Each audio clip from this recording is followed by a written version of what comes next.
ಡೆಲ್ಲಿಯ AC ರೂಮ್ನಲ್ಲಿ ಕೂತು ತೀರ್ಪನ್ನ ಕೊಡಬೇಡಿ. ಸಿಡಬ್ಲ್ಯೂಎಂಎ ಆದೇಶದ ವಿರುದ್ಧ ಎಚ್ ಡಿ ಕುಮಾರಸ್ವಾಮಿ ಅವರು ಆಕ್ರೋಶವನ್ನು ವ್ಯಕ್ತಪಡಿಸುತ್ತಿದ್ದಾರೆ.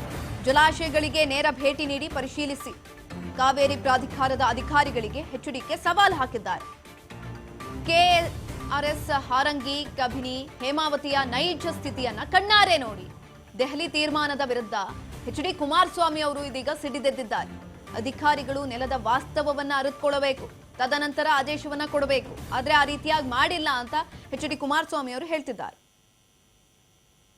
ದೇಶದ ಇತಿಹಾಸದಲ್ಲಿ ಎಲ್ಲೂ ಪ್ರತಿ ತಿಂಗಳು ಎಷ್ಟು ನೀರನ್ನ ಕೊಡಬೇಕು ಅಂತ ಹೇಳಿ ನಿಗದಿ ಮಾಡಿರ್ತಕ್ಕಂಥದ್ದು ಈ ಒಂದು ಕಾವೇರಿ ನೀರಿನ ಹಂಚಿಕೆಯಲ್ಲಿ.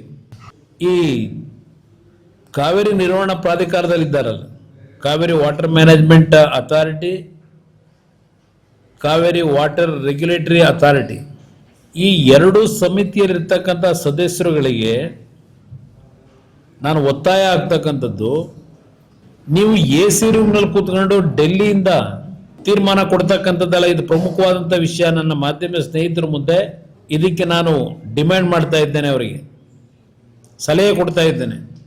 ನೀವು ಎಸಿ ರೂಮಲ್ಲಿ ಕೂತ್ಕೊಂಡು ತೀರ್ಪು ಕೊಡೋದಲ್ಲ ಇದು. ನಮ್ಮ ಭಾಗದಲ್ಲಿ ಕಾವೇರಿಯ ಕ್ಯಾಚ್ಮೆಂಟ್ ಏರಿಯಾ ಏನಿದೆ ನಮ್ಮ ರಾಜ್ಯದಲ್ಲಿ ಇವತ್ತು KRS, ಹಾರಂಗಿ, ಕಬಿನಿ, ಹೇಮಾವತಿ, ಇಲ್ಲಿ ನೀರೇನು ಪ್ರಮಾಣ ಇದೆ ಮುಂದಿನ 6-7 ತಿಂಗಳಿಗೆ ತಮಿಳುನಾಡಲ್ಲಿ ಇರ್ತಕ್ಕಂಥ ಭವಾನಿ ಜಲಾಶಯ ಮತ್ತು ಮೆಟ್ಟೂರು ಜಲಾಶಯ, ಅಲ್ಲಿ ಏನ್ ನೀರಿದೆ, ಎಷ್ಟು ಪ್ರಮಾಣದ ನೀರಿದೆ ಅಲ್ಲಿ, ಇದೆಲ್ಲವನ್ನ ಸ್ಥಳಕ್ಕೆ ಹೋಗಿ ವೀಕ್ಷಣೆ ಮಾಡಿ ಈ ಸದಸ್ಯರುಗಳು. ಆ ರಾಜ್ಯದಕ್ಕೂ ಹೇಳಬೇಕಾಗ್ತದೆ ತಮಿಳುನಾಡಿಗೆ, ನಿಮಗೆ ಕುಡಿಲಿಕ್ಕೆ ನೀರಿನ ಒಂದು ಕೊರತೆ ಇದ್ರೆ ಕುಡಿಲಿಕ್ಕೆ ನೀರನ್ನ ಕೊಡಬೇಕು ಅಂತಕ್ಕಂಥದ್ದು ಹೇಳಲಿಕ್ಕೆ ನಿಮಗೂ ಸಹ ಅಧಿಕಾರ ಇದೆ. ಇವತ್ತು ದೇಶದಲ್ಲಿರ್ತಕ್ಕಂಥದ್ದು ಮೊದಲು ಕುಡಿಯೋ ನೀರಿಗೆ ಆದ್ಯತೆ ಕೊಡಬೇಕು ಅಂತಕ್ಕಂಥದ್ದು. ನೀವು ಎಸಿ ರೂಮಲ್ಲಿ ಕೂತ್ಕೊಂಡು ಅಲ್ಲಿ ತೀರ್ಪು ಕೊಡೋದಕ್ಕಿಂತ ಪ್ರಮುಖವಾಗಿ ಈ ಎಲ್ಲ ಪ್ರದೇಶಗಳಿಗೆ ಭೇಟಿ ಕೊಟ್ಟು ಕರ್ನಾಟಕದ ಪರಿಸ್ಥಿತಿ ಏನಿದೆ, ತಮಿಳುನಾಡಿನ ಪರಿಸ್ಥಿತಿ ಏನಿದೆ, ಇದನ್ನ ಗಮನಕ್ಕೆ ತೆಗೆದುಕೊಳ್ಳೋದ್ರ ಮುಖಾಂತರ ತೀರ್ಮಾನ ಕೊಡಬೇಕಾಗಿತ್ತು ಅಂತಕ್ಕಂಥದ್ದು ನಾನು ಆಗ್ರಹ ಮಾಡ್ತಾ ಇದ್ದೀನಿ. ಎಸ್ ನೋಡಿ, ಎಚ್ ಡಿ ಕುಮಾರಸ್ವಾಮಿ ಅವರು ಮಾತನಾಡಿದ್ದನ್ನ ಕೂಡ ನಾವು ಇವಾಗ ಗಮನಿಸಿದ್ವಿ. ಕಾವೇರಿ ವಾಟರ್ ಅಥಾರಿಟಿ ಅನ್ನೋದಿದೆ, ಕಾವೇರಿ ವಾಟರ್ ರೆಗ್ಯುಲೇಟರಿ ಅಥಾರಿಟಿ ಅನ್ನೋದಿದೆ. ಅವರೆಲ್ಲರೂ ಕೂಡ ಎಸಿ ರೂಮಲ್ಲಿ ಕುತ್ಕೊಂಡು ತೀರ್ಪನ್ನ ಕೊಡೋದಕ್ಕೆ ಮುಂದಾಗ್ಬಿಡ್ತಾರೆ.